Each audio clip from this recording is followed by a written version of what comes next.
ನಮ್ಮ ಜೊತೆ ನಿಕಟಪೂರ್ವ ಪಾಲಿಕೆ ಸದಸ್ಯರಾಗಿರುವಂತಹ ಮನೋಹರ್ ಶೆಟ್ಟಿ ಅವರಿದ್ದಾರೆ. ಸರ್ ನಮಸ್ತೆ. ನಮಸ್ತೆ ಸರ್, ಈಗ ಕದ್ರಿಯ ಮಲ್ಲಿಕಟ್ಟೆಯಲ್ಲಿರುವಂತಹ ಪಾರ್ಕ್ ಕಸದ ಕೊಂಪೆಯಾಗಿ ಮಾರ್ಪಟ್ಟಿದೆ. ಇದರ ನಿರ್ಲಕ್ಷ್ಯದ ಹೊಣೆ ಯಾರು ಅಂತ ಸರ್, ಯಾಕೆ ಹೀಗಾಗಿದೆ ಅಂತ? ಕರೆಕ್ಟ್. ಅದೀಗ 2024ರಲ್ಲಿ ಜಾನ್ವರಿಯಲ್ಲಿ ನಾವು ಅದನ್ನು ಉದ್ಘಾಟನೆ ಮಾಡಿದ್ದು. ಅದು ಮೊದಲು ಬಹಳ ದುಸ್ಥಿತಿಯಲ್ಲಿತ್ತು.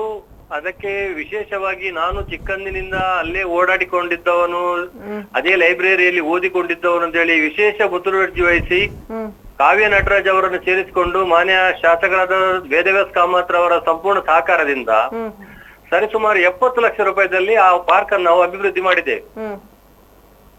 ಬಹಳ ಸುಂದರವಾಗಿ. ಸಾಧಾರಣ ನಾವು ಕದ್ರಿ ಪಾರ್ಕಿನ ನಂತರ ನೆಕ್ಸ್ಟ್ ಇಲ್ಲಿ ಅಂತ ಚಂದದ ಪಾರ್ಕ್ ಅನ್ನು ನಾವು ಮಾಡಿ ಕದ್ರಿ ಗೋಪಾಲನಾಥ್ನವರ ಮೆಮೊರಿಯಬಲ್ ಪಾರ್ಕ್ ಅಂತ ಅದಕ್ಕೆ ಹೆಸರಿಟ್ಟಿದ್ದೇವೆ.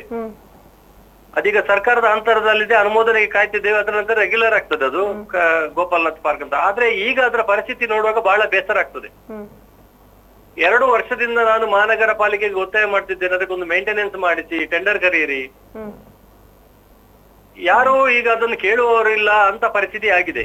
ಅಂದ್ರೆ ಈಗ ಕದ್ರಿ ಗೋಪಾಲನಾಥ್ ಅವರಂತ ಮಹಾನ್ ವ್ಯಕ್ತಿಗಳ ಹೆಸರನ್ನಿಟ್ಟು ಈ ರೀತಿ ನಿರ್ಲಕ್ಷ್ಯ ತೋರಿದ್ರೆ ಹೇಗೆ ಅಂತ? ಖಂಡಿತ. ಸುಮಾರು ಬಾರಿ ನಾನು ಹಲವಾರು ಬಾರಿ ನಮ್ಮ ಮಹಾನಗರ ಪಾಲಿಕೆ ಆರೋಗ್ಯ ಇಲಾಖೆಯವರಿಗೆ ಸಹ ನಾನು ಹೇಳ್ತಿದ್ದೀನಿ, ವಾರಕ್ಕೆ ಒಮ್ಮೆ ಒಂದು ಸರಿಯಾದ್ರೂ ಅದಕ್ಕೆ ಜನ ಕಳಿಸಿ ನೀವು ಸ್ವಚ್ಛತೆ ಮಾಡಿ ಅದ್ರದ್ದು. ಹಲವು ಬಾರಿ ನಮ್ಮ ತಂಡ, ನಮ್ಮ ಕದ್ರಿಗೆ ಚಾರಿಟೇಬಲ್ ಟ್ರಸ್ಟ್ ತಂಡದ ವತಿಯಿಂದ ನಾವು ಹಲವು ಬಾರಿ ನಾವೇ ಯುವಕರು ಹೋಗಿ ಕ್ಲೀನ್ ಮಾಡಿದ್ದೇವೆ.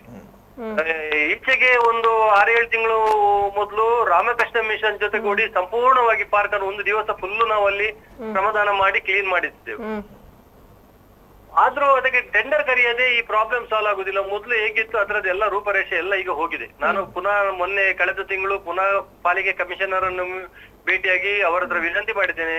ಪದ್ಮಶ್ರೀ ಹೆಸರು ಗಳಿಸಿದಂತ ವ್ಯಕ್ತಿಯ ಹೆಸರು ಈ ಸೋಷಿಯಲ್ ಮೀಡಿಯಾದೆಲ್ಲ ಬರ್ತಾ ಉಂಟು, ಅದಕ್ಕೊಂದು ಮೇಂಟೆನೆನ್ಸ್ ನೀವು ಟೆಂಡರ್ ಕರೀರಿ ಅಂತ.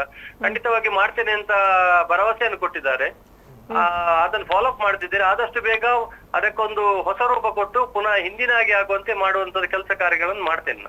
ಅಲ್ಲ, ಪುನಃ ಅದನ್ನು ರಿಪೇರಿಯೇ ಮಾಡ್ಬೇಕಲ್ಲ? ಖಂಡಿತ ಅದರ ರಿಪೇರಿ ಮಾಡ್ಬೇಕು. ಯಾಕಂತ ಹೇಳಿದ್ರೆ ಅದು ಲೈಟಿಂಗ್ ಎಲ್ಲ ಈಗ ಅಲ್ಲಿ ಹೆಗ್ಗಣಗಳೆಲ್ಲ ಇದ್ದುದ್ರಿಂದ ಕೆಲವು ಕಟ್ಟಾಗಿ ಎಲ್ಲ ಹೋಗಿದೆ. ಅದನ್ನು ರೀಕಂಡೀಷನ್ ಮಾಡ್ಲೇಬೇಕು. ಅಂದ್ರೆ ಎಷ್ಟರ ಮಟ್ಟಿಗೆ ಅಂತ ಹೇಳಿದ್ರೆ ಸ್ಯಾಕ್ಸೋಫೋನ್ ಇರುವಂತ ಪ್ರತಿಕೃತಿ ಇಟ್ಟಿರುವಂತ ಬಾಕ್ಸ್ ಕೂಡ ಹಾಳಾಗಿದೆ, ಅದು ಕೂಡ ಸ್ವಚ್ಛವಾಗಿಲ್ಲ ಅಂತ. ಹೌದು, ಹಲವು ಬಾರಿ ಕ್ಲೀನ್ ಮಾಡಿದ್ದೇವೆ ಮೇಡಮ್. ನಾವು ಎಲ್ಲ ಇಂಜಿನಿಯರ್ಸಿಗೆ ನಾನು ಕಳೆದ 2 ವರ್ಷದಿಂದ ಅವರ ಬೆನ್ನಟ್ಟಿಕೊಂಡು ಬರ್ತಿದ್ದೇನೆ. ಅದಕ್ಕೊಂದು ಎಸ್ಟಿಮೇಷನ್ ಮಾಡಿ ಟೆಂಡರ್ ಕರೀರಿ, ಅದಕ್ಕೊಂದು ವಾಚ್ಮ್ಯಾನ್ ಹಾಕ್ಬೇಕು 2 ಶಿಫ್ಟ್ ಅಲ್ಲಿ. ಯಾಕಂದ್ರೆ ಇಲ್ದಿದ್ರೆ ಎಲ್ಲರೂ ಬಂದು ಅಲ್ಲಿ ಮಲಗುವಂತ ಕೆಲಸ ಎಲ್ಲ ಮಾಡ್ತಾರೆ. ಒಂದು ಉದ್ಘಾಟನೆ ಆದ ನಂತರ ಸರಿಸುಮಾರು 1-1.5 ವರ್ಷ ನೀಟ್ ಆಗಿತ್ತು, ಕರೆಕ್ಟ್ ಆಗಿತ್ತು. ನಾವೇ ಅಲ್ಲಿ ರಾತ್ರಿ ಹೊತ್ತೆಲ್ಲ ನಾವೇ ಅಲ್ಲಿ ಹೋಗ್ತಿದ್ದೇವೆ. ಯಾರಾದ್ರಲ್ಲಿ ಮಲಗಿದ್ರೆ ಅಲ್ಲಿ ಮಲಗಿಗೆ ಬಿಡ್ತಾ ಇರಲಿಲ್ಲ, ಎಲ್ಲ ಕೆಲಸ ಮಾಡ್ತಿದ್ದೇವೆ ನಾವು. ಅಂದ್ರೆ ಈಗ ಉದ್ಯಾನ ಜವಾಬ್ದಾರಿ ಇದೆ, ಪಾಲಿಕೆ ಅದಕ್ಕೆ ವಿಶೇಷ ಆಸಕ್ತಿ ವಹಿಸಬೇಕು. ಕಮಿಷನರ್ ಅವರು ಖಂಡಿತ ಹೇಳಿದ್ದಾರೆ, ಮಾಡಿ ಕೊಡ್ತೇನೆ ಅಂತ ಹೇಳಿದ್ದಾರೆ. ಮಾನ್ಯ ಶಾಸಕರಿಗೆ ಸಹ ನಾನು ವಿನಂತಿ ಮಾಡಿದ್ದೇನೆ. ಅವರು ಅಧಿಕಾರಿಗಳನ್ನು ಕರೆದು ಹೇಳಿದ್ದಾರೆ ಅದನ್ನು ಪುನರ್ವಪಿ ಸರಿ ಮಾಡಿ ಹಿಂದಿನ ರೂಪದಲ್ಲಿ ಮಾಡ್ಬೇಕು ಅಂತ ಹೇಳಿದ್ದಾರೆ. ಅಂದ್ರೆ ಈಗ ಉದ್ಯಾನವನದ ನಿರ್ವಹಣೆಯಲ್ಲಿ ಮಹಾನಗರ ಪಾಲಿಕೆ ವಿಫಲ ಆಗಿದೆ ಅಂತ ಹೇಳ್ತಿದ್ದಾರೆ ಇಷ್ಟರವರೆಗೆ? ಖಂಡಿತ. ಓಕೆ, ಧನ್ಯವಾದಗಳು ಸರ್ ಮಾಹಿತಿ ಹಂಚಿಕೊಂಡಿದ್ದಕ್ಕೆ. Thank you.